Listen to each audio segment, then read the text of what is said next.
រឿងកូនប្រសាអ្នកក្រផលិតវីដេអូដោយខិនសូភីបិទមាត់ទៅកូនល្ងងកូនស្អាតយ៉ាងនេះមិនខ្វះអ្នកចង់បានកូនទេ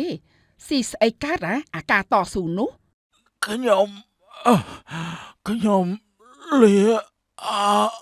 អើយពុកវី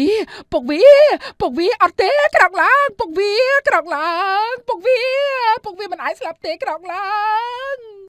នេះណែងាប់ទៅអាក្ររហាមអូយជួយផងអញចង់ឃើញបែបនេះយូរហើយទៅងាប់ទៅអាចង្រៃអាងាប់ទៅកុំអីកុំប្រកែកកូនស្រីប្តីកូនគេមានខ្លាំងណាស់ដឹងទេ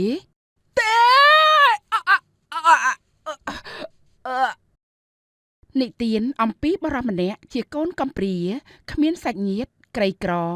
តែគាត់មានការតស៊ូនិងទឹកចិត្តល្អប្រពៃណាស់ហើយហត់ណាស់ថ្ងៃនេះគ្មានត្បូងមកគ្រាប់សោះថ្ងៃក្តៅណាស់ពូសម្រាប់សិនទៅចាំខ្ញុំជួយកាប់ជីកពូចុះមិនបាច់ទេក្មួយឯងក៏សម្រាប់ដែរទៅណាព្រោះចាំបាត់ហត់ចាំកាប់ចាំជីកបន្តទៀតបាទពូពិសាទឹកសិនទេអរគុណហើយណាទេពបាទពួកយើងក្រីក្រណាស់មានតែខំជីកត្បូងបែបនេះទេហត់ក៏ហត់តែយើងមានតែទ្រាំបាទពូមានប្រសាសន៍ត្រូវណាស់ហើយគិតទៅពូក៏នឹកឪពុកឯងដែរដែលជាសម្លាញ់នឹងគ្នាតាំងតែពីក្មេងមកកាប់កោះជីកត្បូងក៏ជាមួយគ្នាទៀតមិនគួរណាវាទៅមុនពូសោះខ្ញុំក៏នឹកពុកណាស់ដែរពេលនេះសង្ស័យតពុកកំពុងតែមើលមកពួកយើងពីឋានសួគ៌ហើយលោកពូមែនហើយវាជាមនុស្សល្អពេលនេះប្រហែលជានៅឋានសួគ៌កើតជាទេវតារស់នៅបានសុខហើយសង្ឃឹមតែឆាប់នេះពូក៏នឹងបានទៅកើតឋានសួគ៌ដូចជាវាដែរទៅចុះពូមិនបានជាមានប្រសាសន៍បែបនេះបើពុកឮពុកក៏មិនសប្បាយចិត្តដែរខ្ញុំគិតតែពុកចង់ឲ្យពូរស់នៅដែលមានសុខភាពល្អបន្តទៀតណាពូជីវិតវាមិនទៀងទាត់ទេក្មួយអើយគ្រាន់តែមុននឹងក្រោយតែប៉ុណ្ណោះណាក្មួយទេពពូមានសំណូមពរមួយតែជាសំណូមពរអីទៅលោកពូដឹងតែក្មួយឯងស្រឡាញ់កូនពូយូរមកហើយតើក្មួយអាចចូលស្ដីទៅដឹងកូនសុភាបានទេខ្ញុំពិតជាស្រឡាញ់អូនសុភាយូរមកហើយមែនតែខ្ញុំអត់មានប្រាក់ថ្លៃបណ្ដាការគ្រប់គ្រាន់ទេលោកពូមើលដឹងតែក្មួយល្អចេះតស៊ូមានសិលធម៌គុណធម៌ណាស់ដឹងទេ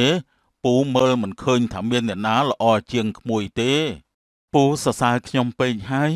ខ្ញុំមិនអស់ចាដល់ម្លឹងទេពូសម្រាប់ពូមានប្រាក់ឬមិនមានប្រាក់អត់មានអីសំខាន់ទេដែលសំខាន់គឺជាមនុស្សល្អចេះគិតគូរនិងមានគោលដៅច្បាស់លាស់ណាដឹងទេបាទពូបើពូមិនប្រកាន់ទេខ្ញុំនឹងចូលស្ដីអូនសុភាឆាប់នេះទៅចុះពូចាស់ហើយគ្រាន់តែចង់បានកូនប្រសាល្អម្នាក់តែប៉ុណ្ណោះបាទលោកពូខ្ញុំសន្យាថានឹងមើលថែអូនសុភាឲ្យបានល្អបំផុតណាពូទុកចិត្តលើក្មួយហើយដោយការស្រឡាញ់សុភាអស់ពីបេះដូងនិងមានឪពុកក្មេកពេញចិត្តទៀតនោះទេពក៏បានចូលស្ដីដណ្ដឹងសុភាពិតមែនជំរាបសួរពូមីងសួស្ដីអូនសុភា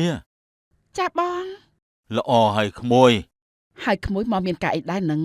ដូចជាមានចេកមួយស្ទងជាប់ដៃផងណោះបានដែលខ្ញុំមកនេះគឺខ្ញុំចង់ស្ដីដណ្ដឹងអូនសុភាជាប្រពន្ធណាលោកពូណាមីងល្អហើយពូមិនថាអីទេ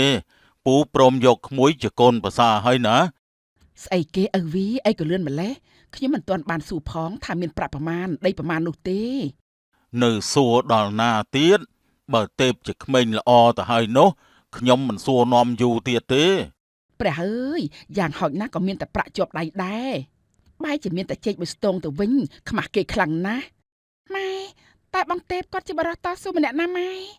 បិទមាត់ទៅកូនល្ងងកូនស្អាតយ៉ាងនេះមិនខ្វះអ្នកចង់បានកូនទេស៊ីស្អីកើតអាការតស៊ូនោះម៉ែវាមិននិយាយអញ្ចឹងទេពគេល្អណាស់គេអាចមើលថែកូនយើងបានណា ឪវីមើលសាច់ឈាមចុះមួយថ្ងៃជីកតែត្បូងស្បែកឡើងខ្មៅក្រក៏ក្រគ្មានអីស៊ីរៀបការចូលមកគឺតោងយើងច្បាស់ណាស់ ម៉ែវានិយាយអញ្ចឹងវាមិនសមទេខ្ញុំព្រមលើកកូនឲ្យតែគេហើយម៉ែវាឯងកុំប្រឆាំងអី តែខ្ញុំស្ដាយសាច់ឈាមកូនខ្ញុំណាស់ ម៉ែវាខ្ញុំមើលមនុស្សមិនខុសទេមែនទេកូនសោភា ចាស់ពុកម៉ែកូនក៏ស្រឡាញ់បងទេពដែរណាម៉ែស្លាប់ហើយខ្ញុំបែកទ្រូងស្លាប់ហើយខ្ញុំមើលវានិយាយចុះ មតិច្រើនឈ្នះមតិតិចម៉ែវាឯងព្រមទៅ ខ្ញុំមិននិយាយទេខ្ញុំទៅក្រោយហើយខ្ញុំឈឺទ្រូងណាស់មីងម៉ាលីមិនចង់បានទេពទេព្រោះគាត់ក្រីក្រខ្លាំងពេកតែមីងម៉ាលីក៏មិនអាចប្រឆាំងឈ្នះប្តីរបស់គាត់ដែរដូច្នេះហើយគាត់មានតែយល់ព្រមតាមទាំងមិនសប្បាយចិត្តតែប៉ុណ្ណោះ កូនប្រសាកុំប្រកាន់ម៉ែវាអីណាត្បិតតែមាត់មិនពីរោះតែខឹងមិនបានយូរទេ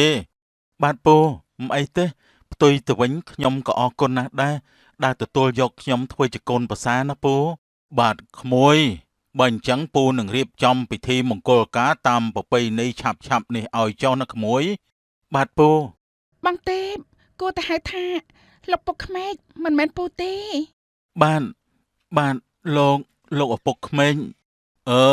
ហ្នឹងហើយល្អហើយកុំក្រាញ់ចិត្តអីណាព្រោះខ្លាយជាគ្រួសារតែមួយហើយបាទពង